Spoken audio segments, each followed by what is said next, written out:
Bonjour à toutes et à tous et bienvenue dans cette nouvelle séance de géographie à distance. La dernière fois, nous avions vu qui étaient les migrants internationaux quelles étaient les causes de ces migrations et aujourd'hui nous allons voir quelles sont les conséquences de ces phénomènes. Comme la dernière fois, on commence par une activité, mais contrairement à la dernière fois, elle ne se trouve pas dans votre livre. En effet, elle est dans un autre manuel et vous n'avez pas d'équivalent dans votre livre, donc vous allez cliquer sur le lien qui est en description, vous rendre pages 192 et 195 et regarder la carte et le document qui vous sont présentés. Une fois sur ces liens, vous allez raconter quels sont les effets territoriaux de ces migrations pour les pays de départ. D'abord les effets négatifs et puis ensuite on parlera des effets positifs. Mettez sur pause, prenez le temps de faire ce travail. On fera la correction ensuite.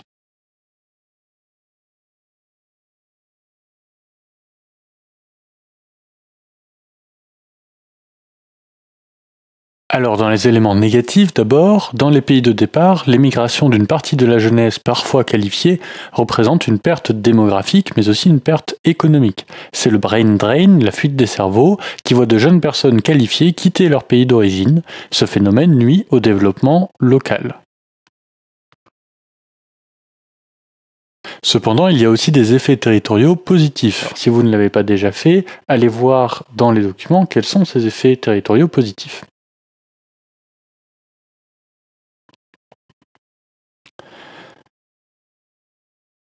Ces pays de départ, ils négocient de plus en plus avec les pays d'accueil pour favoriser le retour de leurs jeunes diplômés. En effet, 70% des Africains diplômés en Europe ou aux États-Unis projettent de travailler pour leur pays d'origine. C'est le brain gain cette fois-ci. Le gain de cerveau ou le retour des cerveaux. Également, les émigrés pratiquent souvent la remise, c'est-à-dire qu'une fois installés, ils émettent des flux financiers vers leur pays d'origine pour aider leur famille. 800 millions de personnes dans le monde bénéficient des remises, qui représentent environ 60% de leurs revenus. Au Tadjikistan, les remises représentent 42% du PIB du pays. Donc 42% de la richesse qui arrive dans le pays, qui est produite par le pays, est produite par ces travailleurs émigrés qui envoient de l'argent à leur famille pour les aider. Alors ça c'est pour les pays de départ, mais que se passe-t-il dans les pays d'arrivée?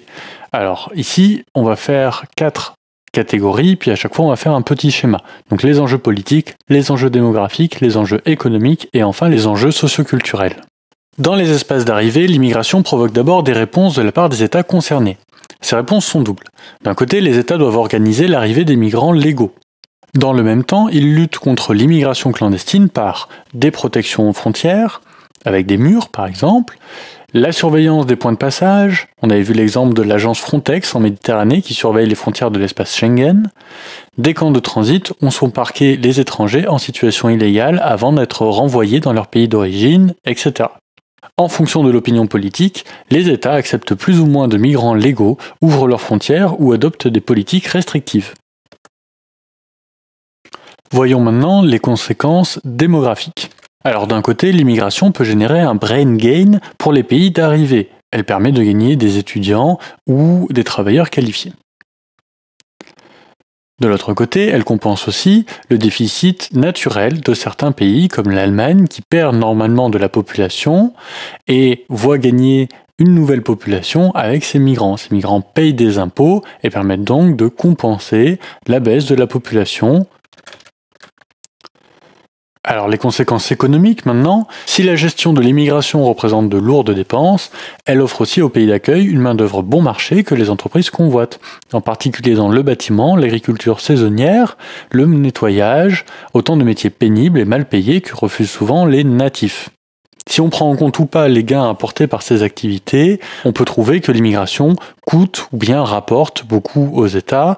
Il semble en réalité que pour un pays comme la France, la balance soit plutôt neutre. Parlons maintenant des enjeux socioculturels. Et les migrants s'installent souvent dans de grandes villes et s'y regroupent dans des quartiers en fonction de leurs origines. Le 13e arrondissement chinois à Paris, par exemple, les quartiers italiens ou pakistanais à Toronto, au Canada. Dans cette ville, 48% de la population est née à l'étranger.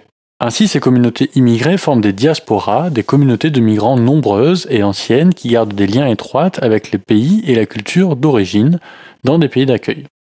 Ainsi, l'immigration permet le brassage des cultures dans ces métropoles mondialisées.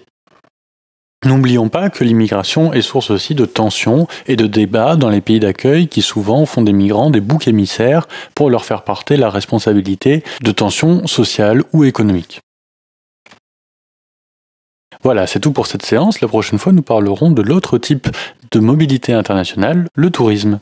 Entre-temps, ce sera les vacances. Je souhaite qu'elles soient bonnes et que vous réussissiez à vous détendre malgré les circonstances actuelles. À bientôt!